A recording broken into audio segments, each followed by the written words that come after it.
The healing ward of Outpost Horizon thrummed with alien machinery, the soft hum punctuated by the occasional hiss of ventilation.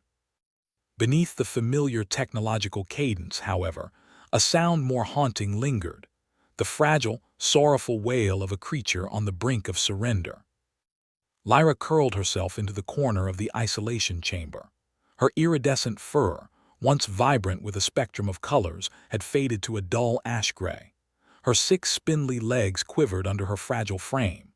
The Vin cub was barely 3 soul turns old, yet she had witnessed the annihilation of her entire pack in a sudden, merciless blaze.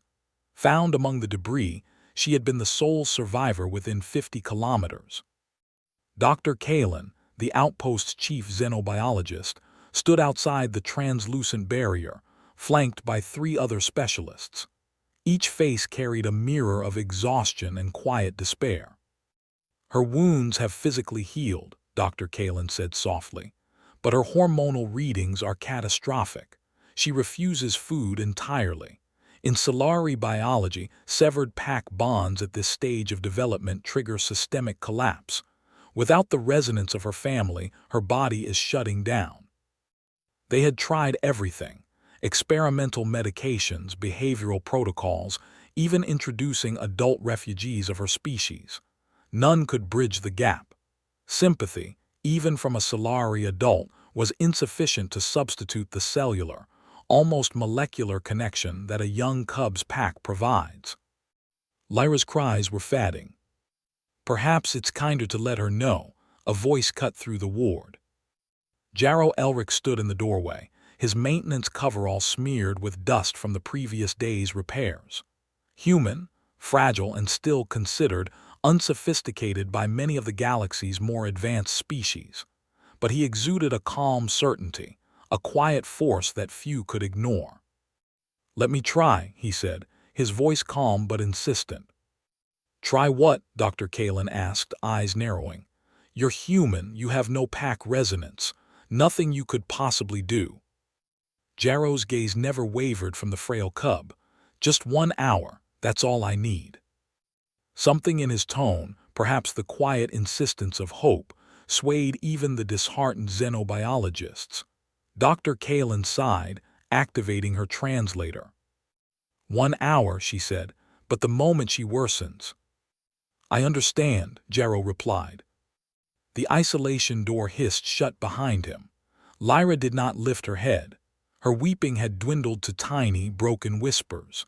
Legs tucked beneath her, tail curled tightly, a posture Solari called the surrender curl.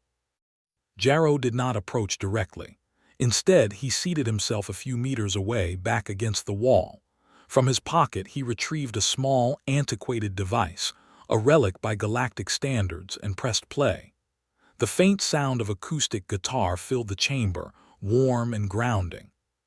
Outside, the specialists watched, baffled. Jerro remained motionless, eyes half-closed, barely swaying. Then softly he began to hum. A human lullaby, simple, comforting, winding its way through the sterile chamber. Lyra's ears twitched. Jerro continued, gradually transitioning from hum to soft singing.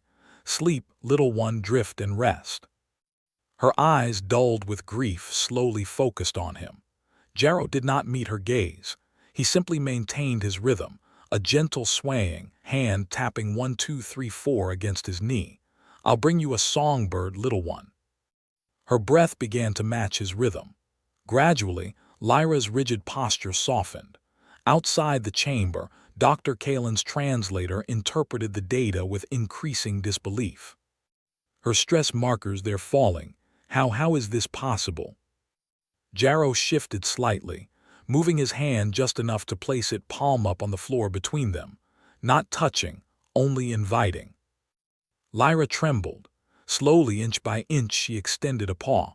Another followed. Dragging herself toward him with agonizing slowness, she reached his hand. Jerro's fingers made contact, gentle, almost imperceptible. He traced a constant rhythm along her paw, 1, 2, 3, 4, unbroken, deliberate. She collapsed against him. Jerro lifted her into his arms, holding her with the reverence of someone cradling the rarest crystal. her head tucked beneath his chin. He continued the rhythmic motion along her back, chest rising and falling in harmony with her slow, steady breaths. "I'll bring you wonders, little one." Lyra's bioluminescence flickered, growing in soft, steady pulses, the first sign of contentment since her arrival. Her breathing deepened. The keening ceased. For the first time in 42 hours she slept. Dr. Kalen's multiple eyes widened as her instruments confirmed what they could scarcely believe. Her vitals stabilizing, the stress cascade revering. This shouldn't be possible, humans. "They have something else," Zynek interrupted, antenna raised in cautious awe. In the chamber, Jerro had settled against the wall, Lyra resting in his arms, chest rising and falling in quiet synchronization. Even in sleep, he maintained the pattern, steady, constant, present. "Humans," Zynek continued softly, "do not carry pack bond frequencies. Yet they possess a different gift, the ability to consciously choose, to care, to remain. They call it compassion, empathy, love." Jerro hummed once more, half asleep. The lullaby resumed.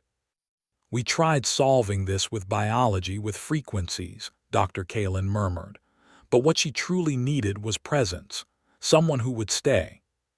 Lyra's glow pulsed brighter, warmed by the constancy of human touch and song. In a universe vast and indifferent, the cub discovered something her evolution never anticipated, but her heart recognized instinctively. She was not alone. And for a Solari cub, for any lost child of any species, that was enough to choose life. Jerro Elric slept, arms encircling a fragile alien life, humming an ancient song from a distant world. Once again, the galaxy witnessed the remarkable truth of his species. Humans do not require pack bonds to love. They only need someone who needs loving, and they never, ever abandon the lost. Subscribe to the channel to make the stories even more exciting.